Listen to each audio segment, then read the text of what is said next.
your help and God's grace to continue, because my work has only just begun.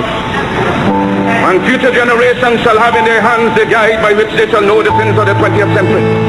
I know, and I know you too believe in time, but we shall wait patiently for 200 years if need be to face our enemies to our posterity. When my enemies are satisfied, in life I shall come back, or in death even to serve you as I served before. In life I shall be the same, in death I shall be a terror to the foes of the If death has power, then count on me to be the real Marcus Garvey I would like to be. If I may come in an earthquake or a plague or a pestilence, or as God would have me, then be assured that I shall never desert you and make your enemies triumph over you. Will I not go to hell a million times for you? If I die in Atlanta, my work will only just then begin. For I shall live in the physical or the spiritual to see the day of Africa's glory. When I am dead, wrap the mantle of the red, the black and the green around me. For in the new life I shall rise up with God's grace and blessing to lead the millions of the heights and the triumph that you well know. Look for me in a world when there is storm. Look for me all around you. For with God's grace I shall come back with countless millions of black men and women who have died in America, those who have died in the West Indies, and those who have died in Africa to aid you in the fight for liberty, freedom, and life. Any leadership that teaches you to depend upon another race is a leadership that will enslave you. Any leadership that teaches you to depend upon another race is a leadership that will enslave you. They gave leadership to our foreparents, and that leadership made them slaves. But we have decided to find a leadership of our own to make ourselves free men. Our great scholars, having passed through the colleges and universities, have thrown away the blessed record. Babylon did it. Assyria did it. France under Napoleon did it. Germany under Prince von Bismarck did it. England under America under George Washington did it. Africa with 400 million black people can do it. If you cannot do it, if you are not prepared to do it, then you will die. You race of cowards, you race of imbeciles, you race of good for nothing. If you cannot do what other men have done, what other nations have done, what other races have done, then you have better die.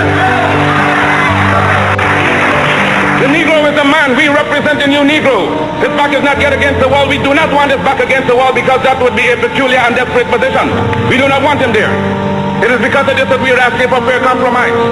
For the Belgians have control of the Belgian Congo, which they cannot use. They have not the resources to develop, nor the intelligence.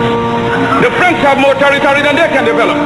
There are certain parts of Africa in which they cannot live at all. So it is for you to come together and give us a United States of Africa. Yes, sir. Yes, sir. We are not going to be a race without a country. God never intended it, and we are not going to abuse God's confidence in us as men. We are men, human beings, capable of the same acts as any other race, possessing under fair circumstances the same intelligence as any other race. Now Africa's been sleeping, not dead, only sleeping. Today Africa's walking around not only on our feet, but on our brains. You can enslave us, was done for 300 years, the bodies of men. You can shackle the hands of men, you can shackle the feet of men, you can imprison the bodies of men, but you cannot shackle or imprison the minds of men. Black men and women, and pull all nature's knowledge to you. Turn ye around and make a conquest of everything, north and south, east and west. And then when you have wrought well, you will have merited God's blessing, you will have become God's chosen people, and naturally you will become leaders of the world. And as you bow down to the white man today, so a lot of races bow down to you and call you a race of masters because of the superiority of your mind and your achievement.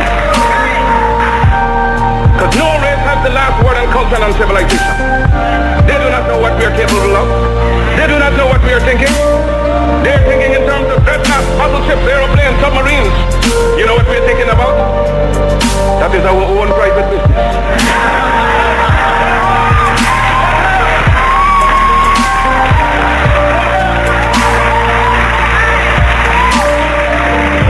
So give us credit for being able to use our minds. And with people becoming conscious of themselves, determined to use their minds, you do not know to what extent they can go. Liberate the minds of men, and ultimately you will liberate the bodies of men. We love the white race, not for social fellowship, but for the common brotherhood of God intended we should live. What satisfaction can anyone get in being happy and see his brother wallowing in filth, dirt, and disease? How can you be happy living in luxury and your brother's living in disease? And then when you try to help the one out of the disease, the subtle culprit talks about disloyalty. black men of Carthage, black men of Ethiopia, of Timbuktu, of Alexandria, gave the light of civilization to this world. Ethiopia shall stretch forth her hands unto God, and princes shall come out of Egypt. Thus classes, nations, races have been quite for over 4 centuries, who was merely born abuse, insult, humiliation, whose forbearance can only be compared to the prophet Job, has likewise lifted his bowed head and raised it up to God's skies and cried out, I am a man, and demand a man's chance and a man's treatment in this world. That I shall teach the black man, I shall teach the black man to see beauty in his own kind and stop bleaching his skin and otherwise looking like what he's not. God made man Lord of his creation, gave him possession and ownership of the world. And you have been so darned lazy that you have allowed the other fellow to run away with the whole world, and now he's bluffing you and telling you that the world belongs to him and that you have no part in it. I don't have to apologize to anybody for being black, because God Almighty knew exactly what he was doing when he made me black. If black people knew their glorious past, then they would be more inclined to respect themselves.